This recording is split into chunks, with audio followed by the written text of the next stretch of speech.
Ya, halo semua. Balik lagi dengan saya, Thomas Budianto. Dan saya Giovanni Budianto. Ya, oke. Jadi kali ini kita bakal bahas tentang sesuatu yang lumayan penting ya buat kita semua. Karena ini menyangkut kita semua juga, warga Indonesia terutama. Oke. Jadi yang pertama adalah tentang, jadi ada beberapa peraturan undang-undang yang di RUU KUHP yang disetujui jadi undang-undang. Pasal kontroversial masih bertebaran. Ini saya baca dari Najwa Shihab di Instagramnya. Jadi disetujui dalam rapat paripurna 6 Desember 2022 sudah disetujui. Ini sudah pasti jadi undang-undang ya, Dek? Atau masih Ya, sudah ketok palu sih harusnya. udah disetujui jadi undang-undang? Oke. Jadi ini yang pertama adalah pasal 240 ayat 1 yaitu penghinaan kepada pemerintah atau lembaga negara. Isinya setiap orang yang di muka umum dengan lisan atau tulisan menghina pemerintah atau lembaga negara dipidana paling lama 1 tahun, 6 bulan, atau pidana dengan denda paling banyak 10 juta. Hmm. Ini banyak yang bingung ya, karena penghinaan ini berarti ambigu nih. Karena kita kalau mengkritik bisa masuk dalam kategori penghinaan atau bagaimana. Ini kita Itu yang mana ya? 24. Oh, 40 ayat 1. Penghinaan kepada oke. lembaga negara. Menurut Giovanni gimana? Gimana ya? Karena sebenarnya ini pasal-pasal mirip sih sama kayak pasal 218 penghinaan kepada presiden. Cuman Ya. ini kan deliknya delik aduan kalau nggak salah yang bisa melaporkan yang menjabat presiden itu sendiri, pejabat presidennya ya, bukan Ya. orangnya. Terus mirip sama pasal 433 ayat 1 mengenai pencemaran nama baik.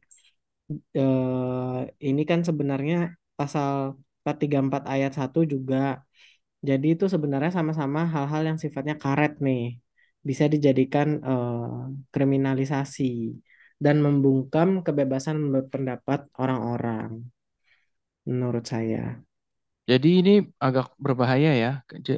Jika setiap orang yang ini yang pasal 434 ayat 1, jika setiap orang sebagaimana dimaksud pasal 433 diberi kesempatan membuktikan kebenaran hal yang dituduhkan tetapi tidak dapat membuktikannya dan tuduhan tersebut bertentangan dengan yang diketahuinya dipidana karena fitnah.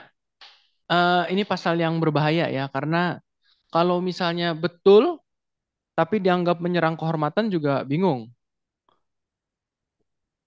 Atau nama baik orang lain. Jadi kita nggak boleh mengkritik siapapun nih, terutama orang lain jelas nih, karena ada yang pasal 433 pencemaran nama baik. Kemudian kalau Cuman kayaknya di pasal 434 ayat 1 tuh dijelaskan kalau kita sebagai pelapor tidak bisa membuktikan tuduhan kita itu berbalik lagi ke kita.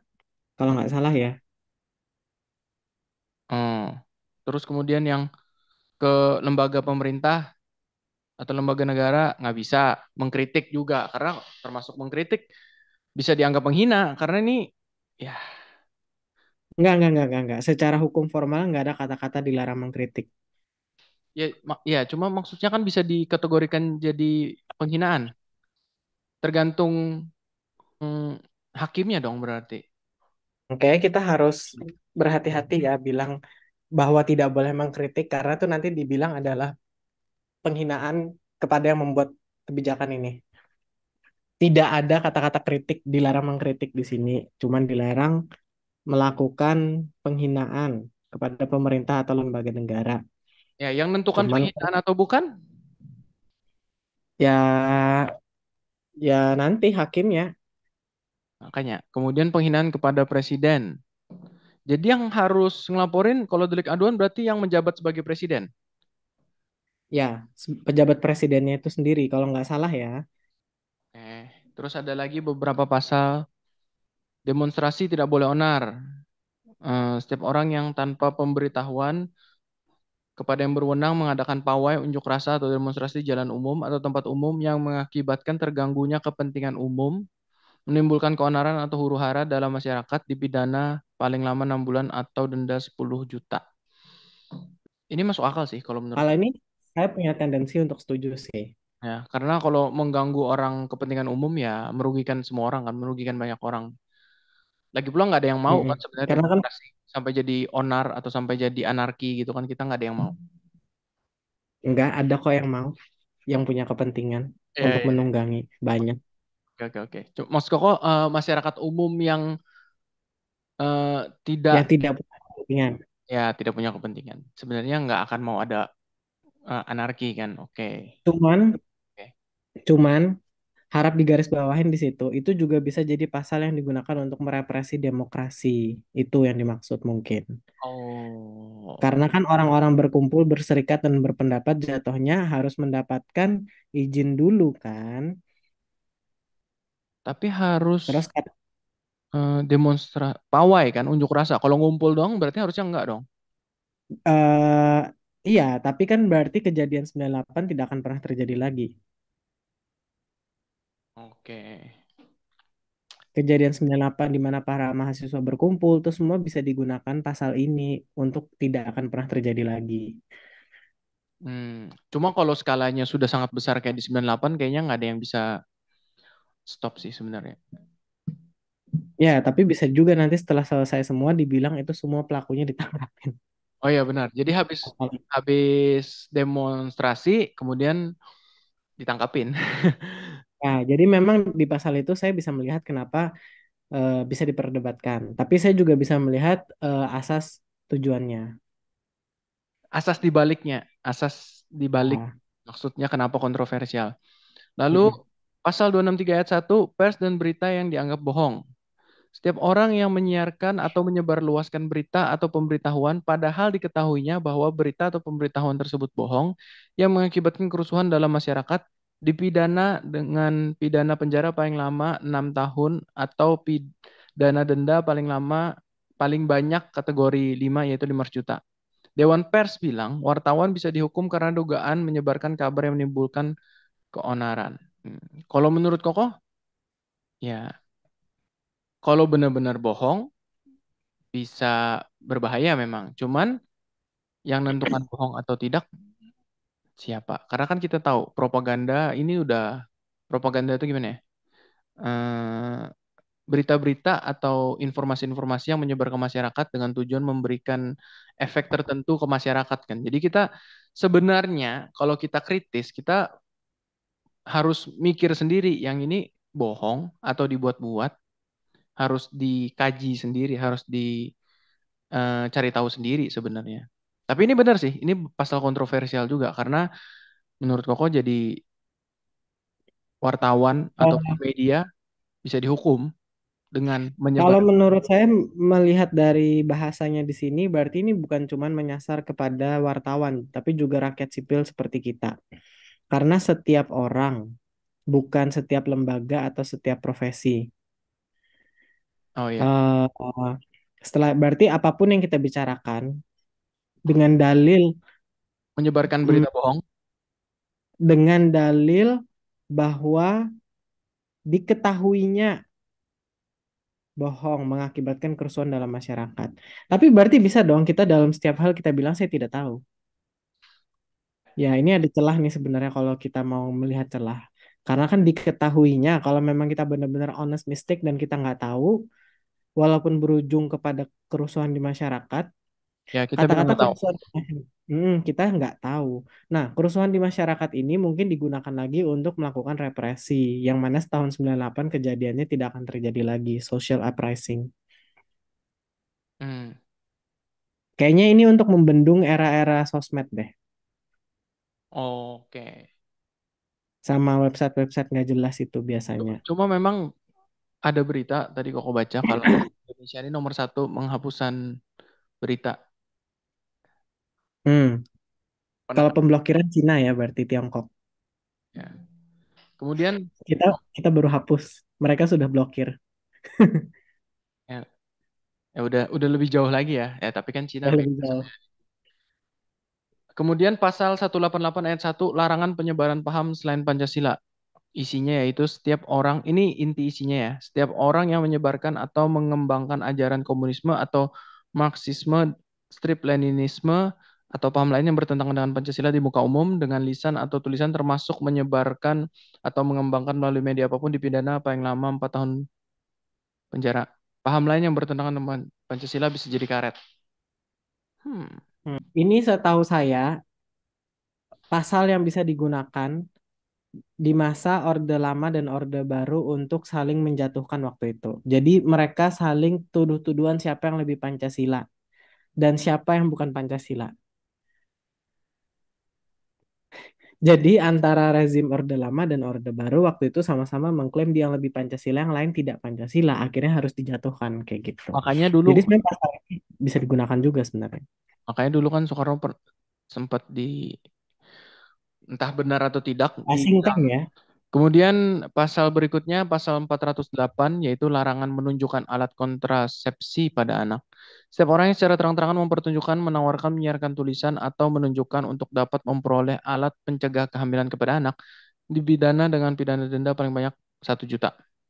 Ya ini no debat sih. Ini sangat-sangat tidak pintar sih ini. Saya nggak tahu maksudnya apa. Maksudnya sentralistik apa ya? Menilai upaya layanan kesehatan seksual dan reproduksi bakal jadi sentralistik. Mungkin berarti LSM berarti nggak boleh semua kali ya. Jadi kan akhirnya orang-orang jadi nggak bisa bergerak untuk melakukan edukasi seksual sejak dini, safe sex, eh, terus mengenai apa penyakit PMS, penyakit menular seksual gitu-gitu. Kontrak. Gimana caranya kita bisa ngasih ngasih ajaran kalau kita juga nggak ada propsnya. Cuman gimana caranya untuk tidak menawarkan, maksudnya nggak boleh jualan atau gimana? Karena kan di Alfamart, Indomart juga banyak kan. Di depan kasirnya ada kondom kan. Hmm, terang-terangan mempertunjukkan. Ini ada kata-kata mempertunjukkan masalahnya. Menyiarkan tulisan atau menunjukkan untuk dapat memperoleh alat pencegah kehamilan. Cuma maksud Koko juga gunanya, bukannya lebih bagus kalau anak, ya bukan berarti anak SD ya. Cuma maksudnya anak yang sudah remaja dan mungkin sudah bisa aktif secara seksual, bukannya harusnya lebih bagus untuk diajarkan safe sex. Anak SD pun kalau perlu karena anak sekarang kan umur 9 tahun cewek udah ada yang itu.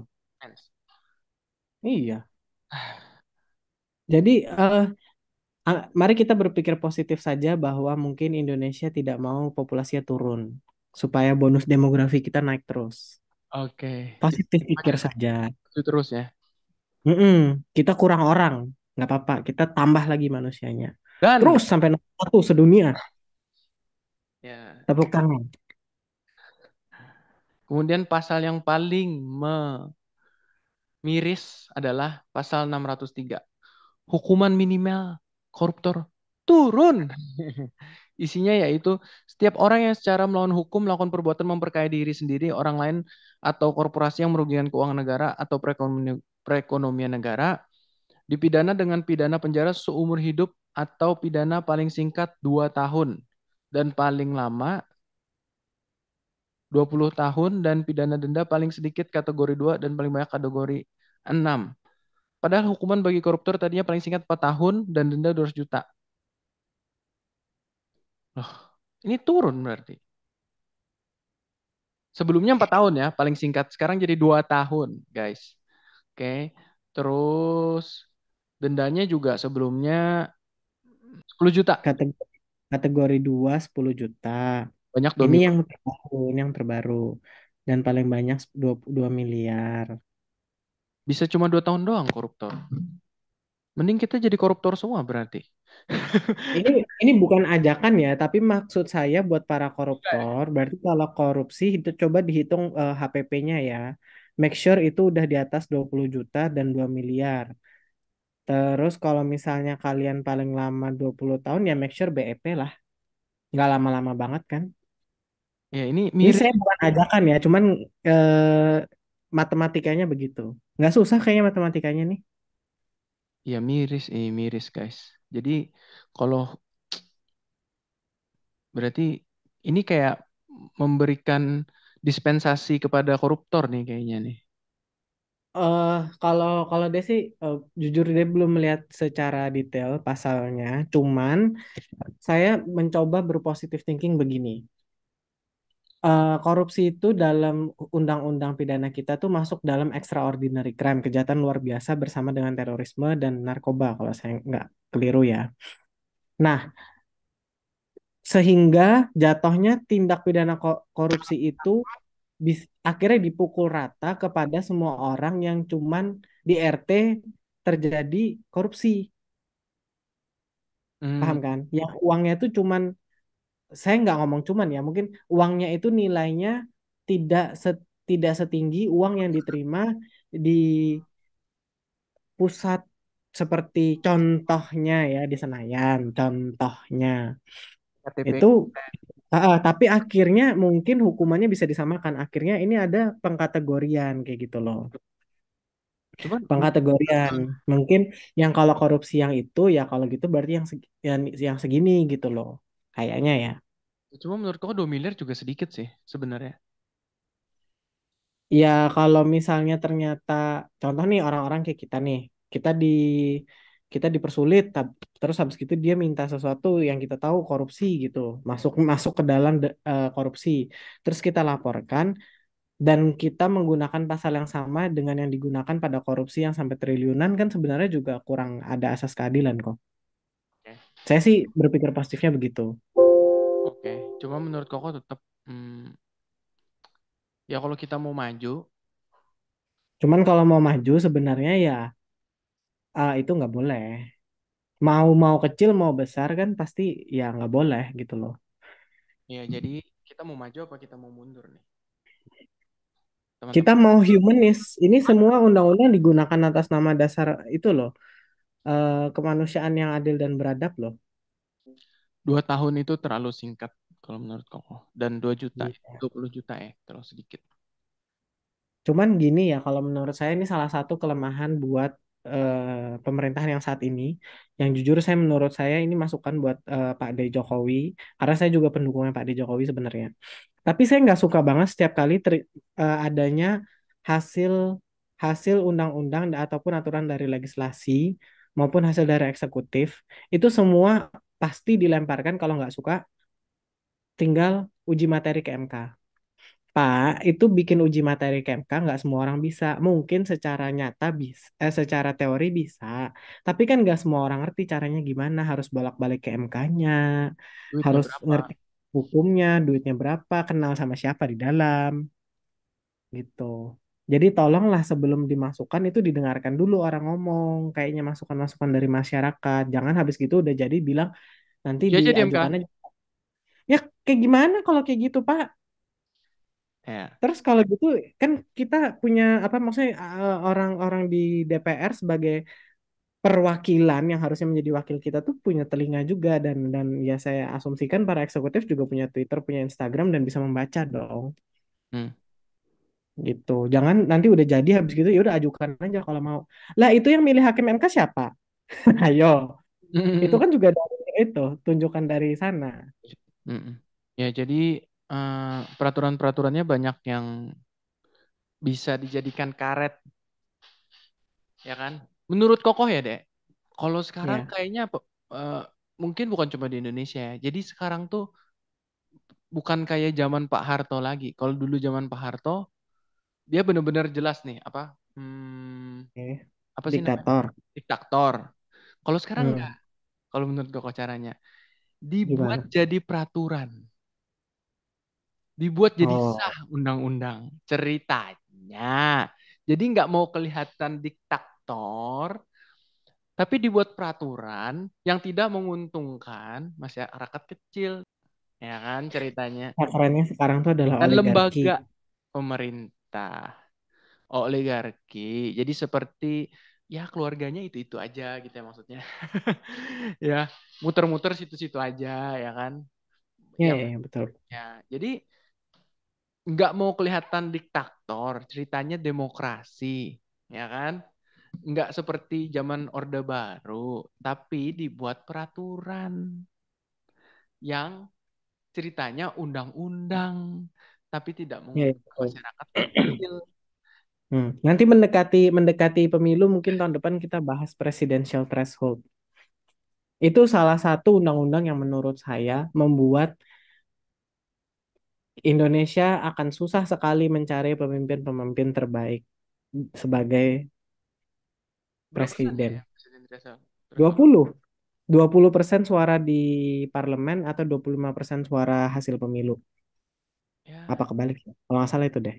Itu hasil itu yang terakhir. oke. Jadi ya memang susah jadinya. Kalau nggak orangnya itu aja. Atau sudah ada backingan ya. Ya, seperti itu. Jadi buat teman-teman nih penonton kalau ada yang nonton yang mungkin kalian ngerti caranya, seperti biasa yang saya sebutkan, silakan ajukan. Mungkin Eh, kalian jauh lebih pintar, ngerti koneksinya, ajukan saja. sebentar dulu. Ini udah itu belum ya? Udah jadi undang-undang belum sih? Ini tulisannya 6 Desember udah ketok palu ya. Menurut saya ini bakal rame sih untuk diajukan sama apa para pegiat-pegiat ya, saya rasa ya. Terus undang-undang mengenai apa zina, kumpul kebo segala macam itu juga mungkin akan dibawa sih, karena itu kan masuknya jatuh kepada ranah privat. Yaitu yang swasta-swasta yang punya hotel-hotel, punya Usaha. Mm-mm. resort-resort tuh bakal keluar bergabung itu. Bergabung! Ya, tapi terlepas daripada itu, menurut saya itu adalah ranah privat. Negara nggak usah ikut-ikutan masuk gitu loh. Pidana kan jatuhnya adalah ranah publik. Kenapa kok masuk ke ranah privat gitu? Walaupun deliknya ajuan. Ya. Iya, walaupun deliknya aduan, tapi kan walaupun dibilang deliknya aduan, itu hanya bisa orang tua dan pasangan. Sangat. Yang saya nggak ngerti, tapi kan kita harus sadar juga nih, ini agak merembet ya. Pasangan secara hukum pun kan sebenarnya banyak orang yang sebenarnya nggak bercerai kan, secara hukum. Tapi hubungannya udah nggak baik-baik, Oh, maksudnya udah pisah rumah udah gitu ya. pisah, pisah rumah, tapi mau cari-cari gitu loh. Atau sama orang tua lah, ya, amit-amit ya, tapi tetap ada gitu loh. Kasus tuh tetap ada gitu loh. Ya. Hmm. Jadi Dan ya. sampai seterusnya orang itu akan tetap menjadi orang tua gitu loh. Cuma mungkin sebagai yang pejabat-pejabat boleh di anggota DPR boleh. Tapi sudah jadi undang-undang gimana ya? Kan tapi masih bisa di itu diajukan ke MK seperti biasa dibilang. Silakan ajukan ke MK, silakan ajukan ke MK. Ya sudah deh, ya udah. Sebenarnya kita di sini juga memiliki hak suara karena kita juga konstituen. Jadi kita bersuara di sini juga menyuarakan suara kita gitu loh. Atas nama demokrasi ya, ini tidak menghina siapapun. Tolong, kita tidak menghina, tidak merendahkan, apalagi nih. Tidak mencemarkan nama baik. Tidak mencemarkan nama baik, tidak memberitakan berita bohong, Ini ya tidak opini kita memberitakan pribadi. agenda lain. Ya, ini benar-benar opini pribadi ya. Oke. Takut Eh, jadinya kalau ngomong. karena sudah sah. Oke, jadi ya itu tadi pasal-pasal yang boleh diperhatikan sama teman-teman. Ada lagi, Dek? Udah itu aja. Oke. Jadi itu tadi adalah pasal-pasalnya. Silahkan diperhatikan. Kalau nggak suka, silahkan disuarakan. Karena kan kita masih demokrasi ya, boleh beropini ya, guys. Sampai sini Nanti dulu kalau misal videonya. kalian ada pendapat yang beda dari kita juga silakan komen lah. Siapa tahu ada masukan info-info. Betul sekali. Oke. Sampai sini dulu videonya. Jangan lupa subscribe, like, dan komen. See you at the next video. Dadah.